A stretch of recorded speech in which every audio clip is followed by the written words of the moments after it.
Australia के खिलाफ पांचवें और आखिरी T20 मैच में अगर हर्षित राणा ओपनिंग करते हुए दिख जाए ना, तो इसमें बिल्कुल भी घबराना नहीं है, क्योंकि भाई साहब हमारी टीम में गौतम गंभीर और अजीत अगरकर का मिलकर के एक्सपेरिमेंट चल रहा है। एक्सपेरिमेंट के नाम पर पूरी टीम की वाट लगा करके रख दी है इन लोगों ने। अभी तक हम लोगों को ये पता नहीं है कि हमारी टीम में कौन अगला मैच खेलेगा, कौन सा बैट्समैन किस नंबर पर उतरेगा, कौन सा गेंदबाज अगले मैच में है, कौन सा गेंदबाज घर जाएगा, ये किसी को भी पता नहीं है। 2024 जब हम लोगों ने T20 वर्ल्ड कप जीता, उस समय 2-3 प्लेयरों का संन्यास हुआ। रोहित शर्मा, विराट कोहली, रविंद्र जडेजा, इनके जगह पर बहुत अच्छे बहुत बेहतरीन प्लेयर हैं।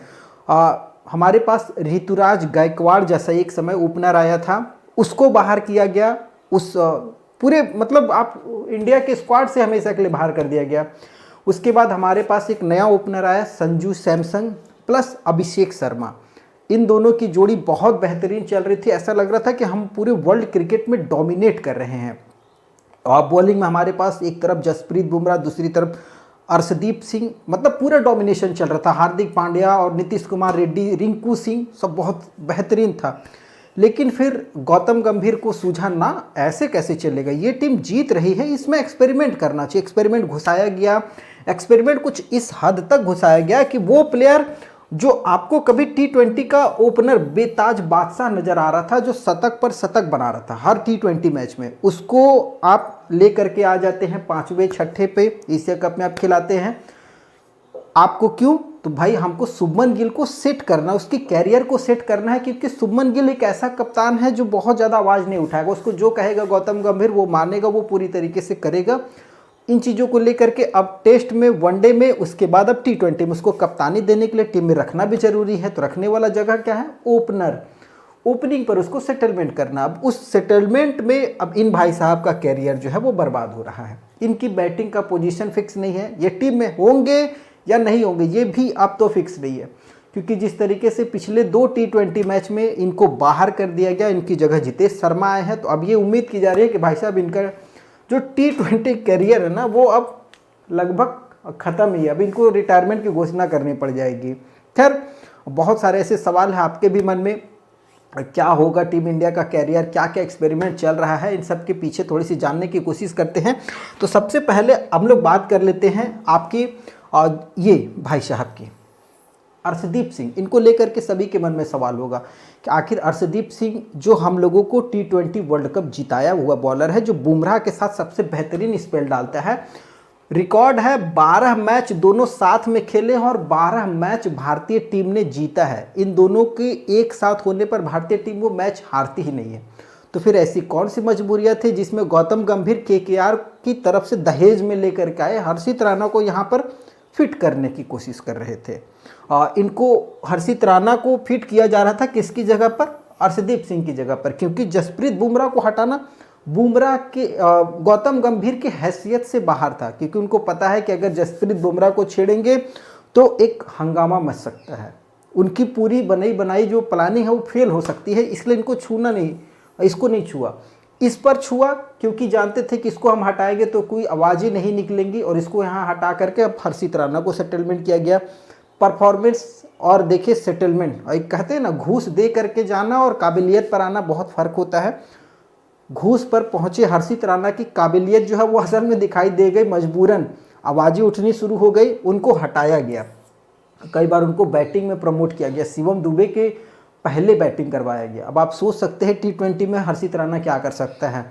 अब खैर, अब वापस इनको फिर से टीम इंडिया में प्लेइंग 11 में जगह दी गई। जो परफॉर्मेंस है वो आप सामने देख रहे हैं, हमने 2 T20 मैच लगातार दोनों जीता है और अब हम सीरीज जीतने की कगार पर हैं, क्योंकि हम 2-1 से ऑस्ट्रेलिया में फिर से डोमिनेट कर रहे हैं। वो ऑस्ट्रेलियाई टीम जो अपने घर पर खेल रही है, तमाम बेहतरीन क्रिकेटर्स भरे पड़े हैं, Mitchell Marsh, Travis head, Maxwell, Zampa, English और उसके बाद टीम डेविड, सभी कोई है, लेकिन फिर भी हमने वहाँ डोमिनेट किया है।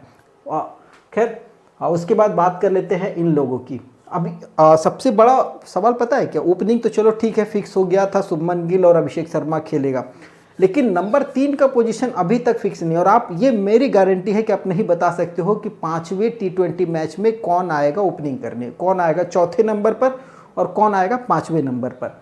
कभी ये भाई साहब को दूसरे नंबर पर भेज दिया जाता है, पहले विकेट अगर गिर गया, बॉल स्विंग कर रही है, हेजलवुड की बॉल नहीं खेल पा रहे तो इनको भेज दो, क्योंकि इनको तो टीम से बाहर करना है, बहाना रहेगा ये बढ़िया नहीं खेल पाता, इस वजह से इसको बाहर कर दो। मैंने भी इस पर वीडियो बनाया था पिछला, इसको भेज दिया गया।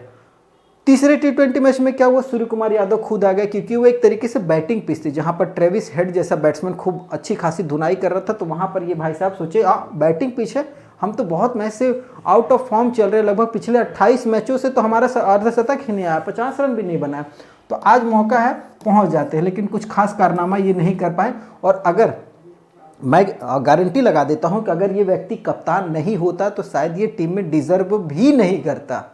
हम टीम जीत रहे हैं कप्तान की बदौलत नहीं, हमारे टीम के प्लेयरों की बदौलत। हमारे पास इतनी बेहतरीन टैलेंट है, उसकी बदौलत हम मैच जीत रहे हैं, जहां पर हमको कोच और कप्तान की जो नाकामियां हैं वो छिप रही हैं, बस ये ध्यान रखिएगा। ये भाई साहब फेल होते हैं, उसके बाद चौथे T20 मैच में इनको भेज दिया जाता है। क्यों?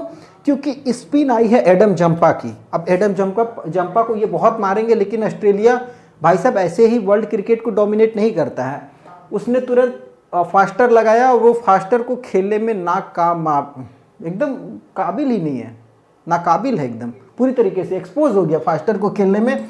और अब तो सवाल ये भी उठा है कि भाई साहब ये कौन सा ऑलराउंडर आप लेकर के आओ जिसको बैटिंग ही नहीं आ रही है, वो केवल बॉलिंग कर रहे हो, बॉलिंग में भी आपके पास बहुत किस्मत है तो आप उसको बॉल दे रहे हो तो आप 1-2 विकेट मिल गया बहुत मुश्किल से, लेकिन वो विकेट मिलने वाली नहीं थी। किसी बैटिंग कंडीशंस वाली पिच पर आप शिवम दुबे को बॉल करवाओ। तीसरे T20 मैच में आपको पता लगा था शिवम दुबे की क्या पिटाई हुई थी। दूसरे T20 मैच में ये तीसरे नंबर पर उतरते हैं, तीसरे T20 मैच में ये तीसरे नंबर पर उतरते हैं, चौथे T20 मैच में ये तीसरे नंबर पर उतरते हैं, और अभी तक ये फिक्स नहीं है कि 5वें T20 मैच में हम तीसरे नंबर पर किसको उतारेंगे। ये तो कहानी हमारी टीम इंडिया की चल रही। भाई साहब इतना बड़ा बड़ा एक्सपेरिमेंट हो रहा है, टीमें फिक्स नहीं है, कौन खेलेगा। बस गंभीर के नज़र में उनके हर्षित राणा और शुभमन गिल, इन दोनों को छोड़ करके बाकी बात सभी की जगह फिक्स है। ऐसा इसलिए मैं कह रहा हूं कि देखिए शुभमन गिल के जो इनिंग्स है उस इनिंग्स को थोड़ा सा कंपैरिजन कर लेते हैं यशस्वी जायसवाल के सामने, तब आपको समझ में आएगा क्यों शुभमन गिल को फिक्स किया जा रहा है। आप देखिएगा 22 इनिंग यशस्वी जायसवाल ने खेला है, 32 इनिंग शुभमन गिल ने खेला है। रन के मामले में अगर देखिएगा तो 723 रन है यशस्वी का, 808 रन है शुभमन गिल का, क्योंकि इन्होंने मैच ज़्यादा खेला है, यशस्वी से लगभग 10 मैच ज़्यादा खेला, 10 इनिंग। स्ट्राइक रेट 164 का है यशस्वी जायसवाल का और इनका मात्र 139 का है। अब आप सोच लीजिए कि इनसे लगभग 20 से 25 का ज़्यादा स्ट्राइक रेट है यशस्वी जायसवाल का। एवरेज मिलाइएगा 36 रन कम से कम ये हर मैच में यशस्वी जायसवाल बनाता है, वही शुभमन गिल मुश्किल से 28 रन पहुँच पाते हैं किसी भी मैच में, एवरेज है ये आप सोच सकते हैं। फेलियर इनका बहुत ज़्यादा है, इनका 5 अर्धशतक 1 शतक, इनका 3 मात्र अर्धशतक और 1 शतक है, उसमें भी ये बाजी मार रहे हैं यशस्वी जायसवाल। 82 और 38 ये इनके चौके और छक्के, और यहाँ पर 86 और 26 है। क्यों? क्योंकि इन्होंने मैच ज़्यादा खेला तो चौके ज़्यादा मारे हैं, लेकिन छक्के के मामले में यशस्वी जायसवाल का शुभमन गिल से कोई कंपैरिजन ही नहीं है, यशस्वी बहुत आगे है। अब आप सोच करके देखिए कि वो बल्लेबाज जो यशस्वी जायसवाल को बीट नहीं कर पा रहा है, वहाँ पर इस बल्लेबाज को प्रेफरेंस दिया जा रहा है यशस्वी जायसवाल के ऊपर। अब आप अंदाज़ा लगा सकते हैं, अंदाज़ा यहाँ से भी आप लगा सकते हैं। अगर ओपनर में हमने देखेंगे कि अभी तक हमने 2024 के वर्ल्ड कप के बाद किन किन लोगों को ट्राई किया है, तो उसमें एक कंपैरिजन आपको दिखेगा। हमने अभिषेक शर्मा को मौका दिया, संजू सैमसन को भी मौका दिया, यशस्वी जायसवाल को भी मौका दे दिया, ऋतुराज गायकवाड़ को भी मौका दिया और शुभमन गिल को भी मौका दे दिया। अब आप देखिए सभी का अगर एवरेज निकाला जाए तो इसमें सबसे भयंकर एवरेज भाई साहब ये ऋतुराज गायकवाड़ का है, 60 का एवरेज लेकर के चल रहा है, मतलब हर मैच में ये 60 रन कम से कम बनाता है T20 में। स्ट्राइक रेट की बात करेंगे तो 147 का स्ट्राइक रेट था ऋतुराज गायकवाड़ का, और अगर शुभमन गिल की बात करेंगे तो शुभमन गिल उससे पीछे है स्ट्राइक रेट में ऋतुराज के मामले में। ऋतुराज का 250 भी है और 1 शतक भी है, वो भी ऑस्ट्रेलिया के खिलाफ। अब आप सोच सकते हैं कि किस काबिलियत के ये बैट्समैन है। 9 इनिंग में मात्र 365 रन बना दिए हैं, 22 इनिंग में 723 रन, 13 इनिंग में 417 रन है संजू सैमसन का। और खैर अभिषेक की तो बात ही नहीं कर सकते, वही शुभमन गिल से कंपैरिजन कर सकते हैं। अंदाज़ा लग गया होगा कि किस हद तक शुभमन गिल को टीम पर सेटलमेंट करने की कोशिश की जा रही है, टीम पर एक बोझ बनाने की कोशिश की जा रही है कि अपने शुभमन गिल को सेटल्ड कर दिया जाए। वहीं ये भाई साहब भी कुछ ऐसे काबिलियत लेकर के आए थे जहां पर ये अर्शदीप पे ही भारी पड़ गए थे। अर्शदीप पर इस कदर भारी पड़े कि अर्शदीप को तो बाहर ही जाना पड़ गया, लगा कि अर्शदीप का कैरियर ही ख़त्म कर दिया जाएगा। खैर अब बड़ी मुश्किल से टीम विनिंग ट्रैक पर पहुंची है। फिर कोई एक्सपेरिमेंट होगा, ये एक्सपेरिमेंट है गौतम गंभीर का, चलते रहेगा। मुश्किल से अब 10 T20 मैच हमारे पास और बचा। साउथ अफ्रीका के खिलाफ 5 खेलना है, 5 न्यूजीलैंड के खिलाफ खेलना है, और एक अभी ऑस्ट्रेलिया के खिलाफ आखिरी वाला बचा हुआ है, जहां पर हम 2 मैच जीत चुके हैं, एक ऑस्ट्रेलिया जीती हुई है। अब देखना लास्ट मैच में क्या एक्सपेरिमेंट होता है, फिर एक कुछ नया एक्सपेरिमेंट होगा, और देखते हैं मैच हम लोग जीतते हैं, सीरीज जीतते हैं कि नहीं जीतते हैं, ये तो खैर वक्त बताएगा। आपको क्या लगता है इस पूरे गौतम गंभीर और अजीत अगरकर के एक्सपेरिमेंट को लेकर के, कौन से टीम में होना चाहिए, कौन सा प्लेयर नहीं होना चाहिए, जो काबिल नहीं है इस टीम में रहने के लिए, वो आप कमेंट करके ज़रूर बताइएगा।